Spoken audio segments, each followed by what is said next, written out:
India voice, आपकी सोच, आपकी आवाज।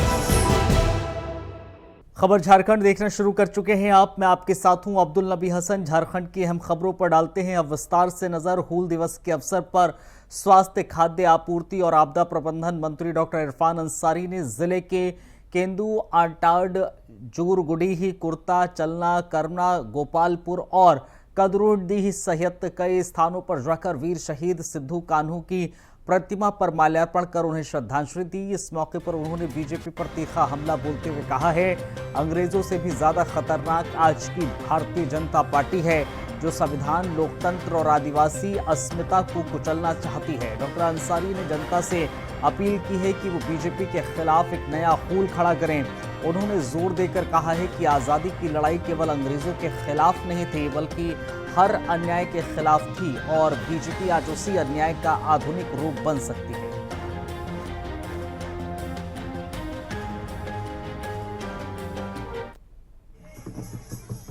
और मुस्लिम को वोट डालो और भाजपा को यहाँ राज कराने का काम करो। मैं आप सबको आदिवासी समाज को कहना चाहता हूँ, माननीय हेमंत सोरेन जी के नेतृत्व में, महागठबंधन के नेतृत्व में, राहुल जी के दिशा निर्देश पर झारखंड का विकास हो रहा है। झारखंड का काम कर रहे हैं, आदिवासियों का सम्मान हम लोग बढ़ाने का काम कर रहे हैं। जब ये नहीं सका तो आदिवासी को फूट डालो, राज करो। जिस तरह से अंग्रेजों ने देश में फूट डाला, राज किया, ठीक उसी प्रकार आज बीजेपी के लोग हम सबके फूट डालने का काम कर रहे हैं।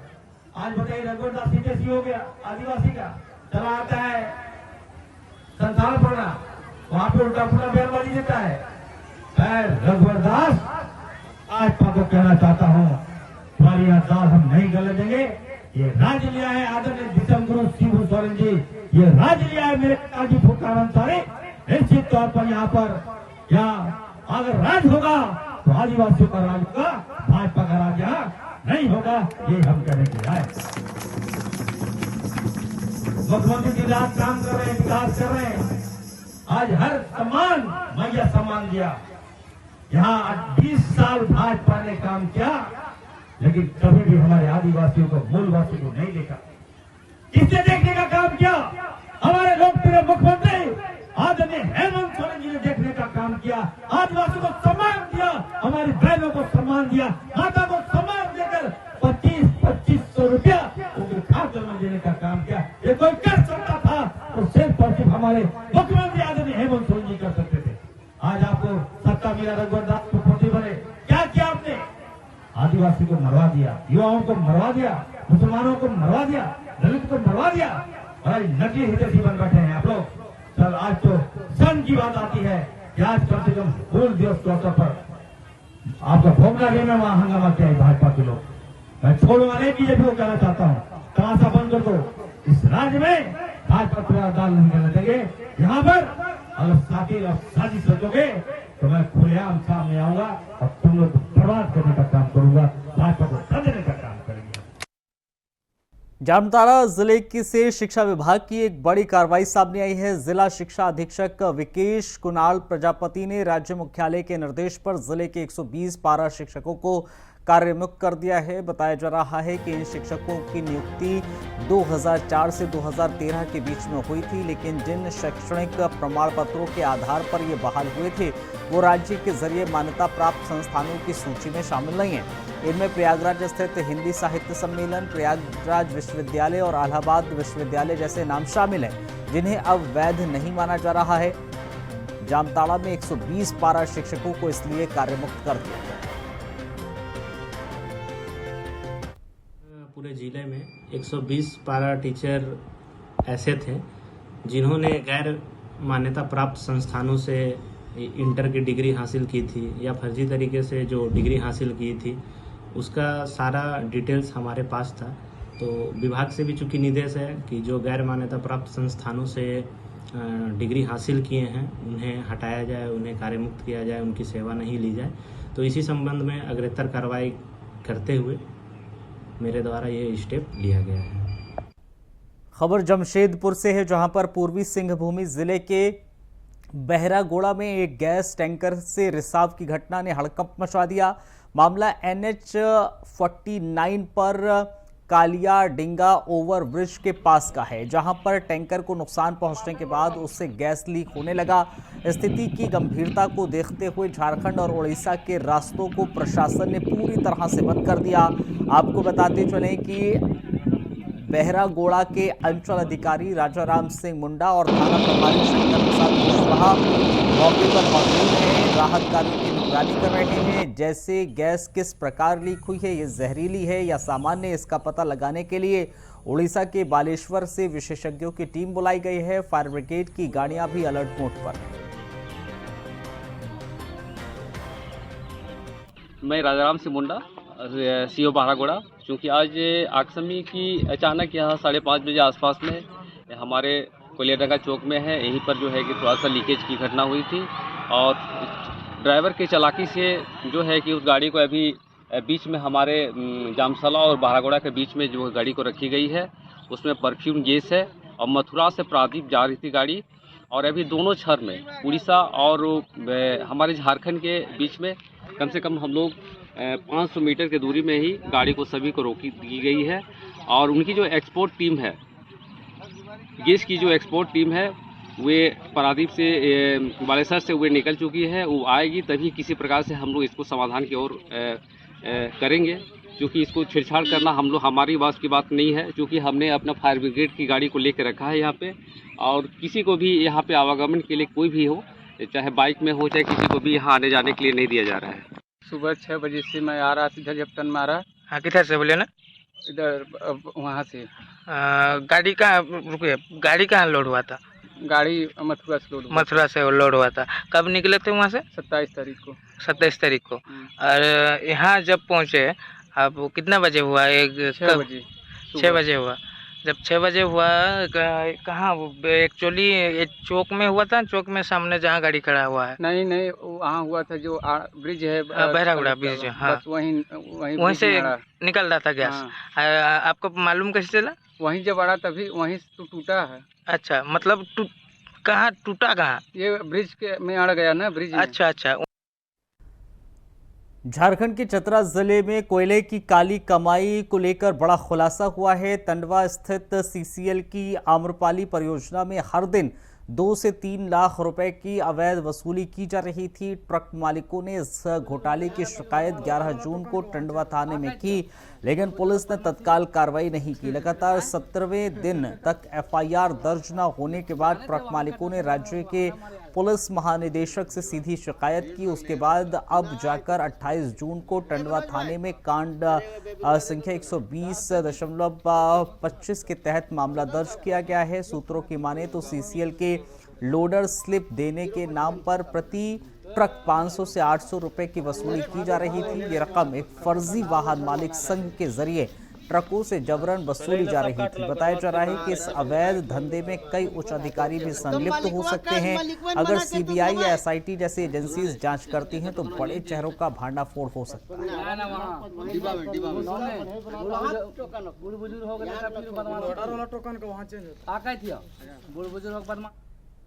हजारीबाग से एक सकारात्मक खबर सामने आई, जहां पर आम जनता और अधिवक्ताओं की सुविधा के लिए हजारीबाग सिविल कोर्ट परिसर में अब पोस्ट ऑफिस और ATM की सुविधा शुरू कर दी गई है। इस अहम पहल का उद्घाटन प्रधान जिला और सत्र न्यायाधीश रंजीत कुमार ने किया है। उन्होंने बताया कि अंतर्राष्ट्रीय बैंक दिवस के मौके पर यह सुविधा शुरू की गई है, जिससे कोर्ट आने वाले नागरिकों, अधिवक्ताओं और कर्मचारियों को काफ़ी सहूलियत मिलेगी। उन्होंने ये भी जानकारी दी है कि भविष्य में कोर्ट परिसर में रेलवे आरक्षण काउंटर शुरू करने की योजना है। जज रंजीत कुमार ने इस पहल को कोर्ट को आधुनिक और सुविधा संपन्न बनाने की दिशा में एक महत्वपूर्ण कदम बताया।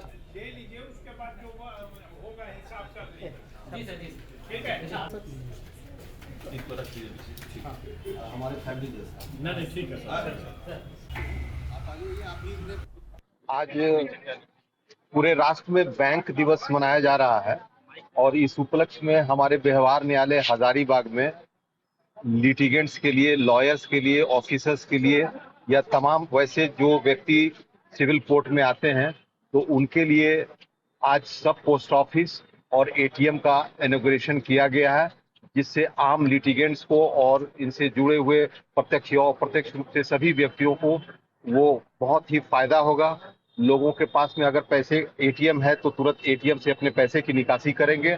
और जो पोस्ट ऑफिस का जो इनॉग्रेशन हुआ है, इसमें खास तौर से जो सिविल कोर्ट के जितने भी रजिस्ट्री होती है या लॉयर्स लोग अपना रजिस्ट्री भेजते हैं कोर्ट के द्वारा जो होता है, सब यहाँ से काफी सुविधाजनक हो जाएगा। लोगों के लिए काफी ये इम्पोर्टेंट आज का दिन है जो सभी के लिए ये समर्पित है और अस्थायी तौर से और भी हम आगे बढ़ाने का प्रयास करेंगे। निकट भविष्य में रेलवे रिजर्वेशन का भी काउंटर शीघ्र ही उद्घाटन होगा ताकि आम लोगों को कहीं दूर नहीं जाना पड़ेगा और सिविल कोर्ट में ये समर्पित है हमारे न्याय मंडल की ओर से। राजधानी रांची की लौह नगरी यानी कि HEC एक बार फिर से मजदूर और प्रबंधन के टकराव का केंद्र बन गई है। मंगलवार को करीब 1300 मजदूरों को बिना किसी नोटिस के HEC परिसर में प्रवेश से रोक दिया गया।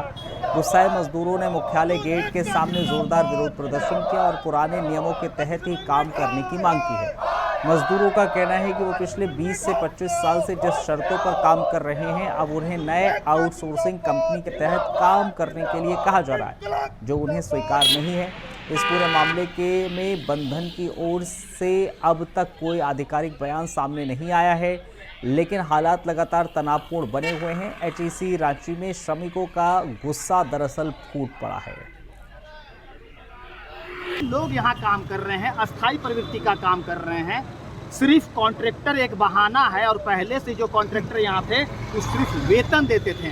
मेरा CPF HEC जमा करता था, ESI HEC जमा करता था, हमको नियुक्ति में HEC रखा और सारे लोगों को यहाँ का चाहे विस्थापित हो, मृत कर्मचारी के आश्रित हो, सारे लोगों को यह कहकर यहाँ पर रखा गया कि आगे आपको अस्थायी कर दिया जाएगा। दुर्भाग्य ये है कि अब ये आउटसोर्सिंग के माध्यम से सारे मजदूर को HEC का बिरसा चौक का मजदूर बनाना चाहते हैं और अपना पल्ला झाड़ते हैं कि मेरा आदमी ये नहीं रहेगा, हमारा कोई जवाबदेही नहीं रहेगा और लोग को आउटसोर्सिंग कंपनी ब्लैकमेल करेगी, ये छटनी करेगी, घूस लेगी और यहाँ के मजदूरों को धीरे धीरे सरायकेला जिले के राजनगर प्रखंड अंतर्गत बड़ा सिजुलता गांव में आस्था और श्रद्धा का अद्भुत संगम देखने को मिला है।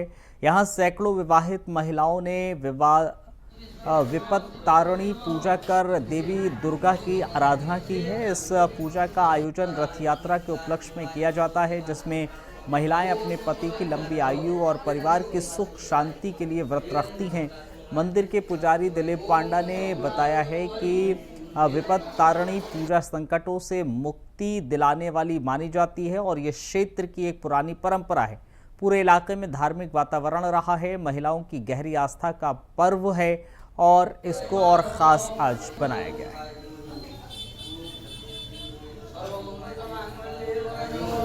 नमस्कार, जोहर, मैं रविकांत गोप और आप देख रहे हैं इंडिया वॉइस। इस वक्त मैं राजनगर के बड़ा सिजुलता में हूँ और यहाँ विपत तारिणी की पूजा अर्चना की जा रही है। रथ यात्रा के समय ही विपत तारिणी पूजा की जाती है और क्या है इसका महत्व, इसके बारे हम पूरी जानकारी लेंगे। यहाँ एक पंडित जी हमारे साथ, उनसे जानने का प्रयास करेंगे आखिर ये विपत तारिणी पूजा क्या है और क्यों किया जाता है इसका। ये मैं श्री दिलीप पांडा यहाँ का मुख्य पुजारी हूँ। विपत तारिणी पूजा ये रथ यात्रा के उपलक्ष्य पर होता है। विपत उद्धारिणी विपत तारिणी श्री दुर्गा देवी जी का पूजा होता है और साक्षात जो कलिकाल के महाप्रभु हैं जगन्नाथ स्वामी नयन पथगामी भवतु में भवतारण को पार करने के लिए जगन्नाथ जी स्वयं हैं और यहाँ पर देवी दुर्गा जी का आराधना किया जाता है, जिसे फलस्वरूप प्रत्येक परिवार में सुख समृद्धि, स्वामी की रक्षा एवं संतान की सुख समृद्धि प्राप्ति के लिए ही ये अर्चना किया जाता है। ये विशेष प्रकार का व्रत है। इस व्रत को करने से स्त्रियों की सौभाग्यवती रहने की भगवती का अनुकंपा प्रदान होती रहती है। मौसी माँ के दूसरे स्थान ही मौसी होती हैं, माँ के बाद ही मौसी।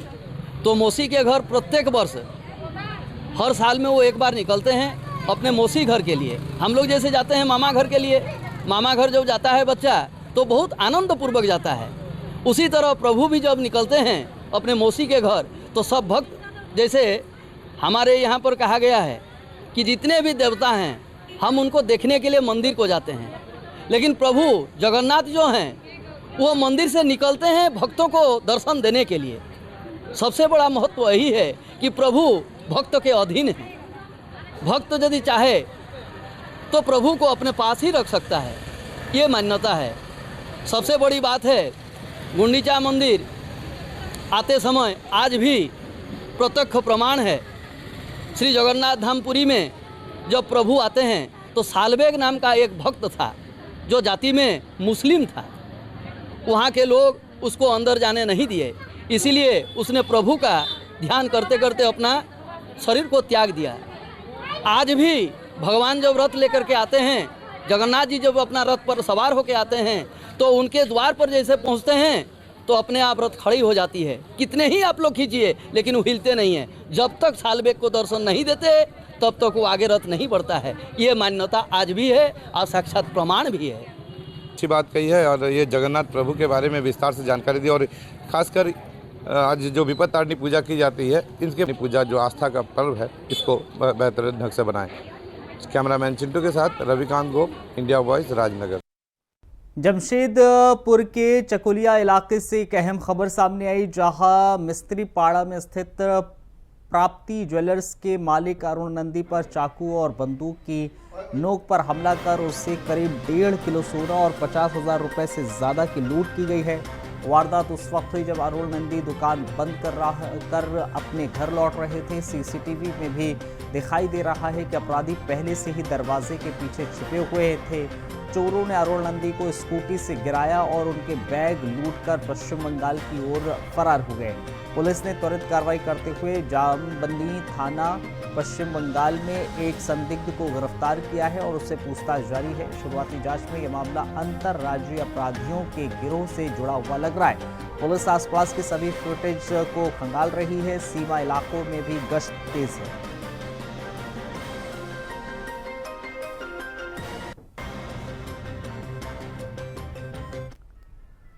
गिरिडीह के डुमरी मुख्य मार्ग पर मंगलवार को एक बड़ा हादसा होते होते टल गया। 18 चक्का ट्रक पाइप लोड कर गोंडा से पीर टांग थाना क्षेत्र के कुम्भलालो स्थित सिंचाई मेघा लिफ्ट प्रोजेक्ट के लिए जा रहा था, लेकिन बढ़ाकर नदी पुल पार करते समय ट्रक अनियंत्रित हो गया और पुल की रेलिंग तोड़ते हुए सीधे नदी में जा गिरा। हादसा पीर टाण और मुफस्सिल थाना क्षेत्र के बॉर्डर इलाके में हुआ। राहत की बात यह रही कि दुर्घटना में किसी प्रकार की जानहानि नहीं हुई है, लेकिन ट्रक पूरी तरीके से क्षतिग्रस्त हो गया है।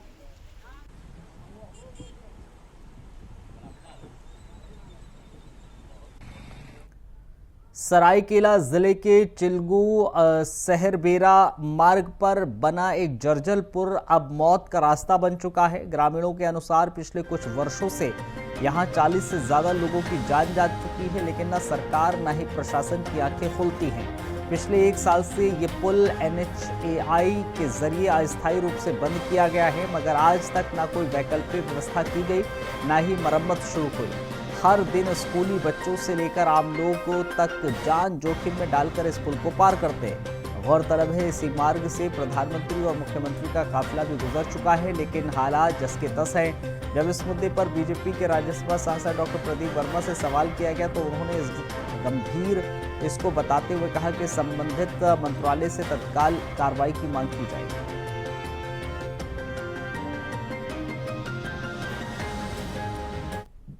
देखिए, ये देश उस कालखंड में जी रहा है जब 36 किलोमीटर प्रतिदिन की रफ्तार से राष्ट्रीय राजमार्गों का निर्माण हो रहा है, और इस कालखंड में अगर आज भी दुर्भाग्य से कहीं ऐसी परिस्थिति बन गई है कि एक वर्ष से कोई ब्रिज नहीं बन रहे हैं, तो ये बहुत गंभीर विषय है।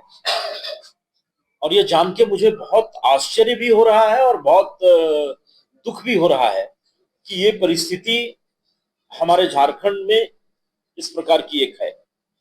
तो ये जानकारी जो आपके माध्यम से मुझे मिली है, मैं इस विषय में थोड़ी और जानकारी इकट्ठा करके समस्या क्या है, क्यों ऐसा हो रहा है, जब एक तरफ पूरा देश 36 किलोमीटर प्रतिदिन के रफ्तार से राष्ट्रीय राजमार्गों का निर्माण कर रहा है, तो एक ही स्थान पे ये निर्माण 1 वर्षों से क्यों रुका हुआ है। इस विषय पर NHAI के लोगों से बात करके समस्या कहाँ आ रही है, लापरवाही कहाँ हो रही है, दोनों ही परिस्थितियों की जानकारी लेकर के इसके समाधान के दिशा में जो भी कदम उठाना होगा उसका मैं प्रयास करूंगा। झारखंड के खूंटी से खबर है, जहां पर अड़की थाना क्षेत्र में पुलिस ने ड्रग्स तस्करी के खिलाफ बड़ी कार्रवाई करते हुए एक ट्रक से लगभग 100 किलो अवैध डोडा बरामद किया है, जिसकी बाजार में अनुमानित कीमत 1 करोड़ 35 लाख रुपए बताई जा रही है। तस्कर उत्तर प्रदेश के बरेली से आए थे और ट्रक के ऊपर मुढ़ी लादकर पुलिस को गुमराह करने की कोशिश कर रहे थे, लेकिन गुप्त सूचना के आधार पर पुलिस ने एसएसबी के साथ संयुक्त कार्रवाई करते हुए मारंगडीही और सरेंग हाथू मार्ग पर ट्रक को रोका और ट्रक रुकते ही दो युवक भागने लगे, लेकिन पुलिस ने पीछा कर दोनों को धर दबोचा। गिरफ्तार तस्करों की पहचान जितेंद्र और अनिल के रूप में हुई है।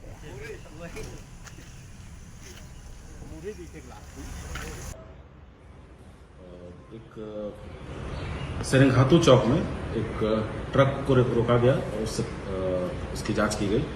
जांच के क्रम में उस ट्रक में 40 बोरा अवैध डोडा जिसका वजन कुल 909 किलो है बरामद किया गया, जिसका अनुमानित मूल्य बाजार मूल्य करीब 1 करोड़ 35 लाख रुपए के करीब है।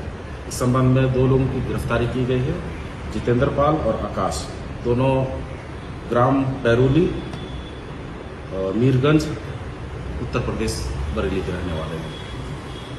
इसमें एक ट्रक जिसका रजिस्ट्रेशन नंबर UP 25 CT 0437 जब्त किया गया है और 40 बोरा अवैध डोडा, एक मोबाइल फोन और मूढ़ी 40 बोरा मूढ़ी जो मूढ़ी के नीचे में डोडा छिपा के रखा गया था, उसको बरामद किया गया है। लोकल पुलिस में शामिल जो ये कहाँ से उठाया गया है और कहाँ ले जाया जा रहा था, इस संबंध में अनुसंधान जारी है। कुछ दिन पहले भी लगभग 1.5 करोड़ रुपए का डोडा पकड़ाया है सर, और फिर से लगभग 1 करोड़ 35 लाख। तो ये डोडा कहाँ से आ रहा है? ये लोग जमा करके रखे थे, लग रहा है पिछले फसल का ये डोडा है और इसको निकालने का ये लोग प्रयास कर रहे थे। तो पिछले कुछ दिन पहले भी हम लोगों ने पकड़ा था और इस बार भी हम लोगों ने पकड़ा है। लोकल चले इस बुलेटिन में फिलहाल इतना ही, इजाजत दीजिए, नमस्कार।